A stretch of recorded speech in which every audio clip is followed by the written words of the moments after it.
big announcements from Canon yesterday. Let's put big in quotes. I want to walk through each of them and just touch on them for just a moment and share my thoughts. So first we're going to talk about is the Canon T5i. Now some folks thought this was a little early, and it is a little early for a T4i replacement, but the general entry-level Rebel cycle is about a year, and the T4i came out, was announced in May-ish of last year, and so here we are in March. It won't be available until the end of April, so pretty close to that yearly cycle. I don't want to necessarily use the word disappointment, but it certainly isn't an exciting move forward. Very, very minor upgrades. This is not the T5i, this is the T4i with a little 40 on here right now, and a Nikon cap just to confuse everybody. But, you know, form factor, it is exactly the same down to every single button except for the dial. The dial now spins 360 degrees continuously. The current dial stops at manual, and then you have to turn it all the way back around to get to that nighttime scene mode that's on there. And then also those modes on the dial are a little bit raised up so that you can tell what they are in the dark better. That's what they said. Creative filters. So currently with the T4i, after you take a picture, you can apply a series of creative filters like the miniature effect, fisheye, things of that sort. Now you can turn those on before you take the picture and see the feedback in real time on the back of the live view screen of what that's going to look like. Of course, you do have to shoot through the live view to see those and not through the viewfinder. And that's pretty much it. That's everything on the list. So very minor changes.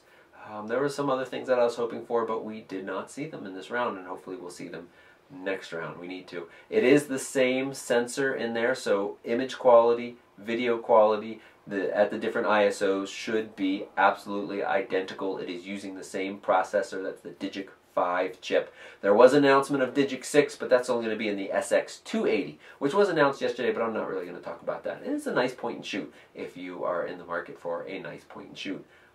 But that's all I need to say about that.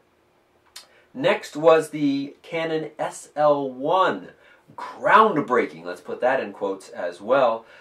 This is a small version of a T4i or T5i. You kind of blend those two together now. It is just probably about as small as they can get a true DSLR to be. The reason why you can't shrink them a whole lot is because you have this whole kind of mirror mechanism in here that makes a DSLR a DSLR. And so that, there's a little bit of hair in there. It's never good. Not on the sensor though, so that's okay. So it is a good bit smaller, and you lose the articulating screen. You go step down to a mono mic, but it does have a mic port.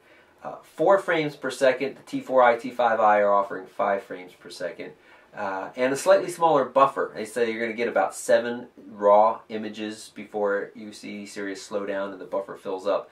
And I think it was somewhere around 20-something for the JPEGs.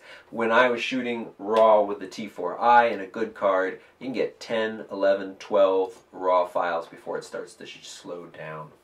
The sensor in the SL1 is updated. It has a greater area coverage during that live view focusing. So they say about 80% of the sensor is now covered, and that should make live view focusing better. That doesn't necessarily mean faster, but it should be more. It should be more capable of tracking objects across that whole frame. Something that the T4i and probably the T5i do not do a very good job with, and also something that the EOS M has been criticized for. That's going to come in. I didn't say the prices on the other one. Let's go back, step back a sec. Prices on T5i, it's going to come in at $749 for body only, $899 for the 18 to 55 STM lens. We'll talk more about that in just a second, and $1,099 for the 18 to 135 STM. The Canon SL1 is going to come in $649 for the body, $799 with the 18 to 55 STM. I am more intrigued by this little SL1 model. I mean, at least it's a little bit smaller, a little bit more portable. I think with a 40 on there, you're going to have a very nice, small, camera capable of very good results, much smaller than your current kind of standard DSLR. So that's interesting, but not necessarily exciting. I think probably the most exciting announcement out of the three yesterday, if we're not talking about the SX280 and being interested in point and shoots, is the fact that the 18 to 55 kit lens is being replaced moving forward with the 18 to 55 STM lens. Now, we saw a really nice improvement in image quality when we moved from the standard 18 to 135 to the 18 to 135 STM. I suspect in the MTF charts, are leading to this as well, that the image quality is going to be a good bit improved in the kit lens. It's still that variable aperture. It is still only a $250 lens. We're not going to expect any miracles out of it, but it should be improved, and it should now be very quiet during autofocus during video. We'll have to see if it is as silent as the 18 to 135 or maybe just kind of quiet like the 40mm Pancake, which does make a little bit of whine when it's focusing. I think it's just too small to hide that noise, whereas the 18 to 55 I think is just large enough that it should be quiet. 7 rounded blades for the aperture as opposed to 6 in the old version. The background bokeh should be just a little bit nicer. Not huge differences though. Full-time manual focus, which I think is a nice step forward. It's going to be that probably kind of, I don't want to call it fakey, but not real full-time manual focus because it's the fly-by-wire. You have to hold the shutter button down halfway to get that to work.